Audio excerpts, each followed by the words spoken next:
Welcome my dear genius friends, कैसे हो आप लोग। आज आप लोगों के लिए इंग्लिश का एक नया चैप्टर लेके आया हूँ, use of no sooner than and hardly scarcely when. So transformation में ये चैप्टर जो है बहुत तरीके से पूछा जाता है। एरर फाइंड आउट करने के लिए पूछा जाता है, whether you are a student और you are going to appear in any competitive examination, this is a very very important chapter for you. तो वीडियो देखते रहिए and friends like share comment करना मत भूलिएगा।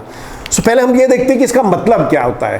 तो एज सुन एज और no sooner than, hardly when, इसका मतलब होता है हिंदी भाषा में जैसे ही। हम कहते हैं ना, जैसे ही मैं वहां पहुंचा, जैसे ही मैं स्कूल गया बारिश शुरू हो गई, जैसे ही मैं मोहन के घर गया, इस तरह से हम जो वाक्य बोलते हैं उनमें इन सब का यूज होता है। स्ट्रक्चर भी मैंने आप लोगों को बता रहा हूं। नो सूनर के बाद आता है डिड, फिर उसके बाद आता है सब्जेक्ट यानी कर्ता, और first form of the verb. तो हम सभी जानते हैं कि डिड के बाद first form of the verb आता है, उसके बाद देन और दूसरा वाक्य। फिर हार्डली स्कार्सली, दोनों का एक जगह पे एक ही मीनिंग होता है। उसके बाद आता है हैड, एंड वी नो कि हैड के बाद आता है past participle of the word, third form of the verb, फिर कर्म और व्हेन। क्लियर। पहला वाक्य देखिए, ट्रांसलेशन भी समझते जाइए। As soon as the guard blew the whistle the train started, यानी जैसे ही गार्ड ने सीटी बजाई ट्रेन चल पड़ी। तो हम क्या करेंगे, नो सूनर का उपयोग, दोनों का मैं उपयोग बता रहा हूं। नो सूनर, उसके बाद आएगा आपका कर्ता।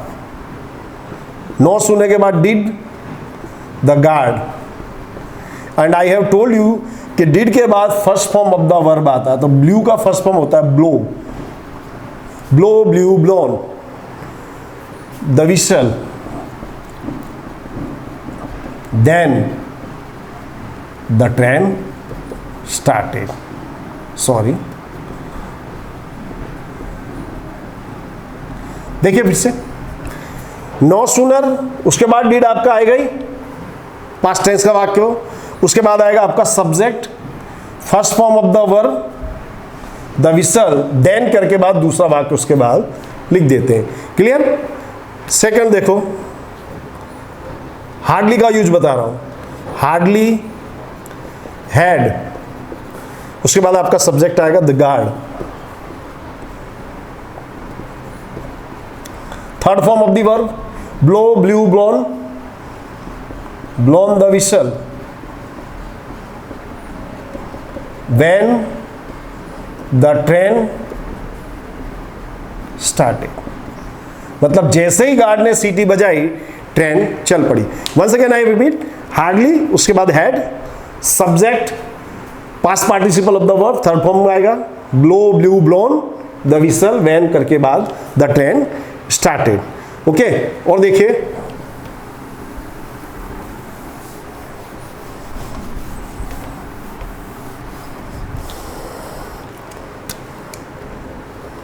as soon as the sun rose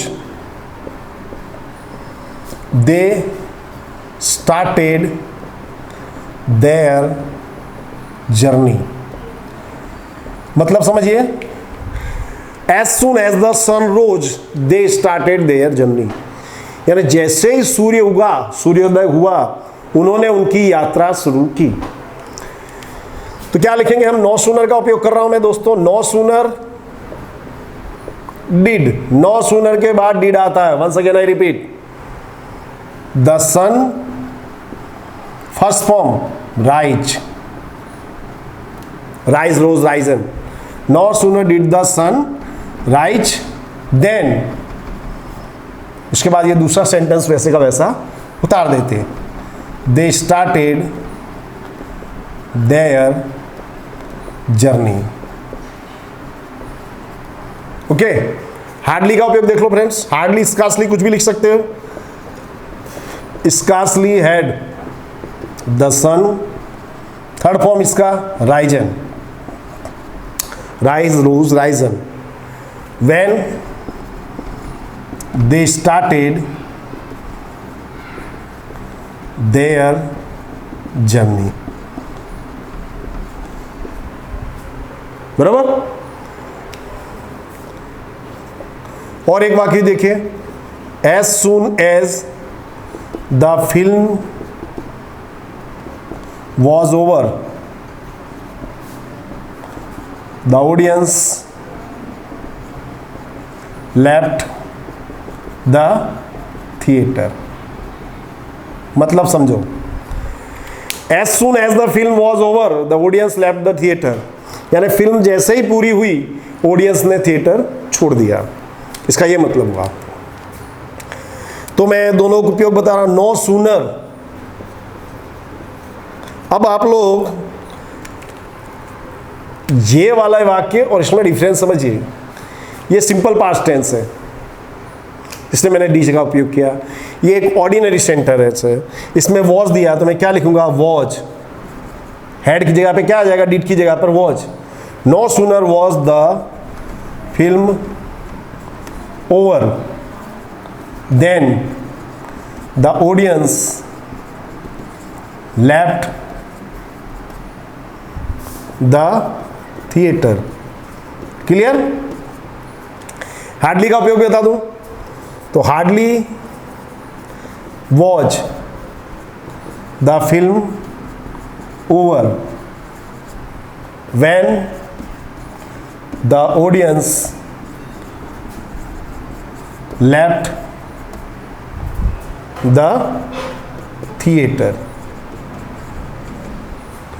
okay, देखिए इसमें सिंपल पास्ट था इसलिए हमने डीड और हेड का उपयोग किया। इसमें वॉज दिया है हेल्पिंग वर्ब, इसलिए हम यहां पर वॉज का उपयोग कर रहे हैं।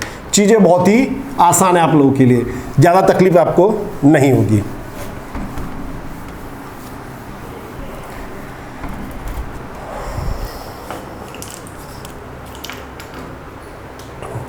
और देखिए, he helped me when he found me in difficulty।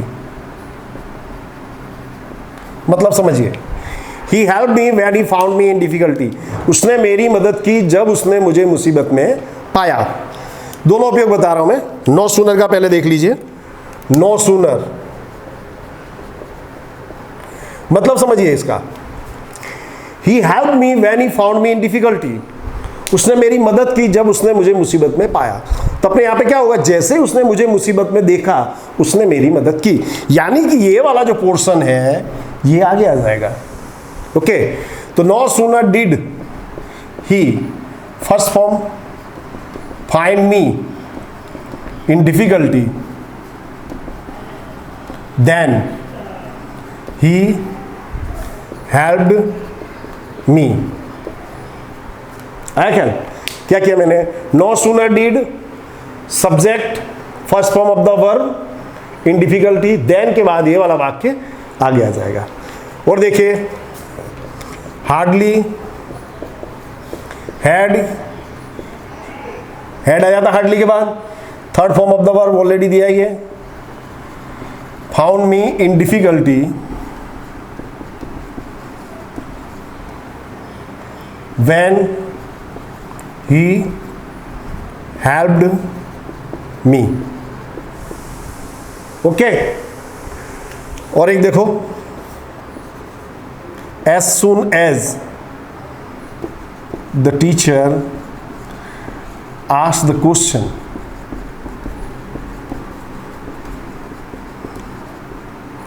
the students raised their fingers। मतलब समझिए, as soon as the teacher asked the question the students raised their finger, यानी टीचर ने जैसे ही प्रश्न पूछा स्टूडेंट्स ने उनकी उंगलियां ऊंची की। अब देखें, नो सूनर का उपयोग बताऊं तो नो सूनर के बाद ये सिंपल पास्ट टेंस का वाक्य इसलिए आएगा डिड। सब्जेक्ट क्या है हमारा, teacher, the teacher, first form of the verb ask the question, then के बाद जो आपका दूसरा वाक्य वैसे का वैसा, the students raised their fingers.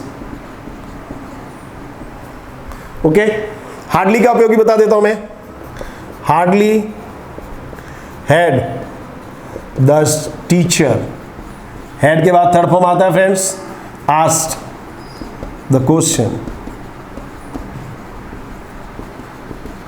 When, hardly when, hardly scarcely when, no sooner than, याद रखिएगा। व्हेन द स्टूडेंट्स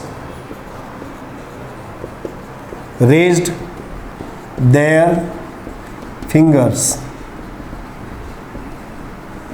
ओके दोस्तों, तो दोस्तों मैंने ये चैप्टर आपको पूरी तरह समझा दिया है। Each type of the sentences मैंने आपको बता दिए, आपको ये प्रैक्टिस करना है और वीडियो को लाइक शेयर अवश्य कीजिएगा। जय हिंद, जय भारत।